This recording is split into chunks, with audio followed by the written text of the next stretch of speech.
Hi everyone, thanks for joining me today for this video. It's about narcissists. My name is David, I'm a life coach and I help people heal from different kinds of trauma. Before I get into this video, I'd really appreciate it if you guys haven't already. Please subscribe to the channel down there and vote up or down on this video. Let me know why, comment down below, ask me questions, okay? Let's learn about our traumas and what happened to us. And that's what I hope that this video does for some of you. Now, a lot of this is old information for some of you who have been studying narcissists, your ex, to learn about what happened to you, which I think is good to really understand your trauma. It helps it not be so traumatic, and it helps us have compassion and empathy for ourselves and for others, and to alleviate shame and guilt, biggest, and to not do it again, not repeat this experience. How many of you want this experience again? Huh? So some of these terms you guys have already heard of, most of you. For those of you who have, I hope that there's some new information in here. Let me know. And add your own, always, please. I love it. I think a big part of my videos are the comments you guys give down below. And I have a ton of people always tell me that they love the comments down below and they learn so much more just in the comments. So I appreciate your guys' experiences, examples, and anything else that you can put down there. Thank you. So here's just some of the games that narcissists play. And a lot of you guys during this video especially will say, games, David, that's not very fun, games. And it is. It's a sort of game for them. It really is. They're always in competition, always. Their vulnerability, their insecurity makes them compete to be better, to overcompensate for their insecurities, to not be just the horrible bad person they think they are, or not adequate enough, or equal. They want to be better. They overcompensate with these types of techniques. And so, first one, love bombing. Love bombing. You guys have heard this a lot, and it's not just narcissists that do this, is it? But their love bombing you will soften you up, make you more vulnerable for them, allow you to put down boundaries and walls and not say no, right? You are the best person. You're the best dresser, the best looking, the best smelling. You're the best in your profession. You're the best lover. You're the smartest, the coolest, the strongest, talented, amazing.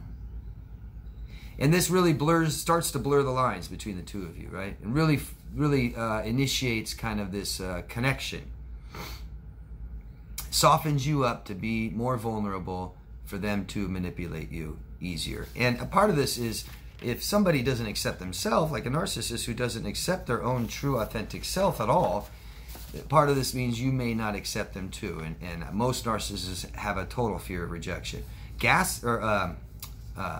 Love bombing you really takes down your walls, doesn't it? Makes you more vulnerable. Next one is projection and mirroring. And these are kind of like phases throughout the relationship. And a lot of you, I know, tell me that you weren't love bombed. And sometimes it can actually even be subtle. Projection and mirroring. I kind of link those two together. Projecting an image that I want you to believe I am, and mirroring you and becoming you, in a sense. Mirroring your likes and dislikes and your values, wanting to know. They'll ask lots of questions and try to get to study you. What's important to you, what's meaningful to you, and they will adopt these as their own. And it can be an amazing feeling, isn't it? I mean, this is when you really start believing you met the right person, you know, my other half. I hear all kinds of different terms, from soulmate to, you know, amazing. Right? It really fits the idealized version that we may have of who our best potential partner and lover and husband and wife will be. And so you accept them easier. All of this really tears down any inhibitions and fears and walls and boundaries, judgment, any of these things, to get right into your life as fast and as quick and as easy as possible for them. Really, and this really can do that.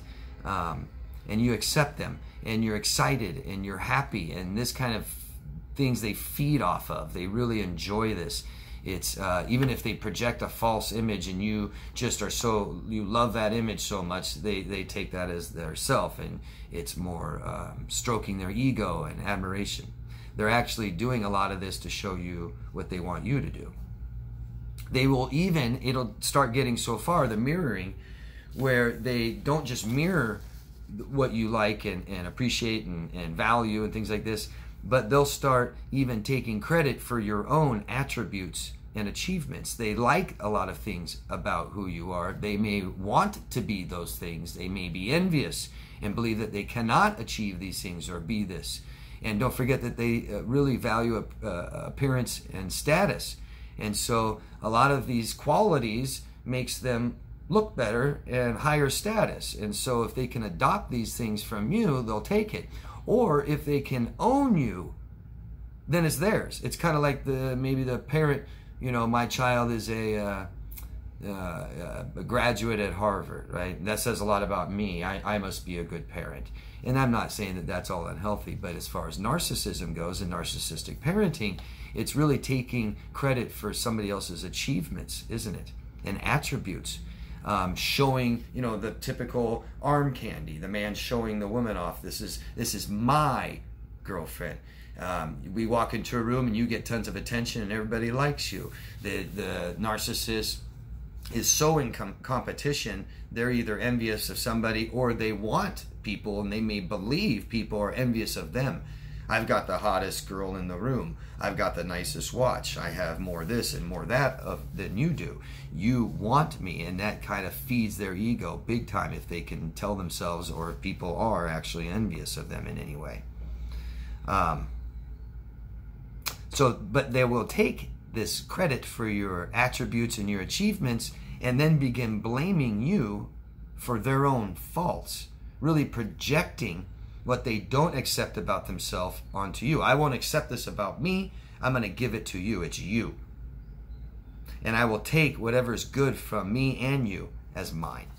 And you can really see that again in narcissistic parenting. And then triangulation.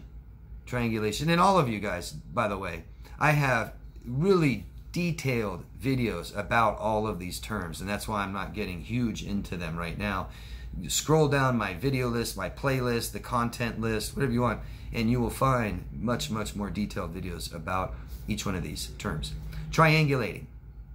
It's not just you and me, babe. There's always somebody else, right? And this could be a coworker, their ex, a complete stranger. It could be fictitious. Triangulating. I knew a narcissist once that I'm serious. They would plant women's underwear like in their car for their ex to eventually find it and think that they might be cheating on them. And they love that. They love that. It adds emotional security. You won't leave me. You're fighting for me. You love me. And it makes them feel safe against people they're fighting against. They may start, and this is common, they may start a fight or a war with somebody and get you to step in, take over, and fight for them. It makes them feel secure and safe. And then, last but not least, discard and the hoovering.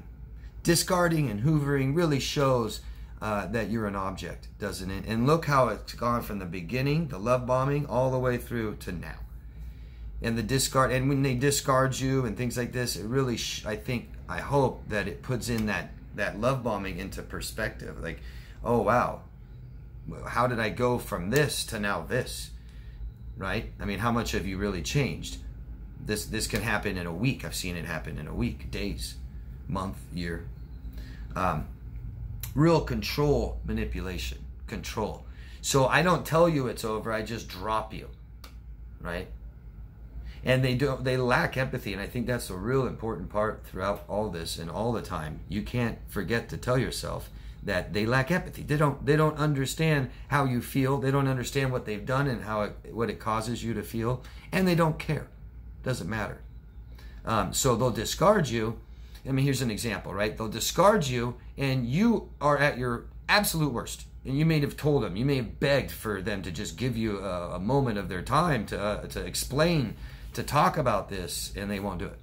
And you'll be completely crushed, and then they'll just, maybe wait a month and contact you again. Hey, and act like nothing happened. because they do not understand how bad you feel. Not to excuse it for them. It's awful. It makes it even worse. You can't. How can you relate to somebody like this? But discarding you and coming right back, right? Taking you off the shelf and dusting you off again. They discarded you like a piece of garbage, and it's almost like they're rummaging through the garbage to pull you back out again, right? Total manipulation. They want something, and they won't be vulnerable. They may stay safe and act like it's nothing. You know, hey, I got some, I have some tickets to a show that I'm not using, and I know that you like it. You want them?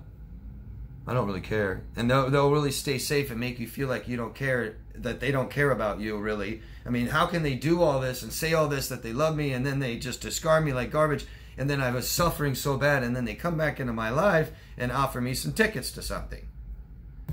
Like, and they don't even acknowledge how bad it's been for me, and they aren't, you know, but what they're doing is they're not telling you what they want. They're not asking.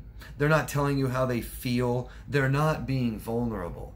And all of this, all of these tactics is that. It's not communicating. It's not being vulnerable. So I'm not asking you for what I want. I'm not telling you what I need. I'm not telling you how I feel, right? That's a person and who they are, and they don't know that. So you are an object, and they throw you away, and they pick you up out of the trash again when they feel like it. And as you get even more into sociopaths really don't get rid of people. They really don't. Once it's on, and they will sit there and smear you and smear campaign you and try and control the people around you, and it can last for years, totally obsessed, and really want to keep everybody in their life for their own use, to use them. A lot of you are confused about, do they care? Do they care about me? Do they care about this relationship? Care about what? Be more precise. Care about you and who you are. They don't seem to care how you feel. They don't even understand that. I don't know if they're very aware of what you need, because they don't know what they need. They learn what you value in the beginning, but they don't value the same thing, so eventually that doesn't matter anymore.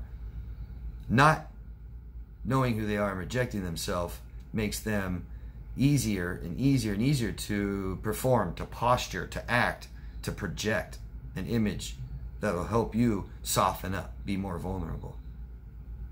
I hope this video was beneficial for some of you guys. I think this can be kind of a first step video for people who just come out of this stuff, just learning about this stuff. And I hope that I added something extra for you guys who do know these terms already. And I will leave up the responsibility to you guys, if you could, to please tell us more. Tell us more what you think. There's obviously more mind games that they play, more tactics, manipulation tactics that they have, and it's all at the cost of the victim. Our mind, our brains, our hearts, our emotional, mental, and even physical well-being. Let me know what you guys think, and I'll be looking forward to reading your examples. Thank you all. Love yourself first. I'll see you again soon. Bye-bye.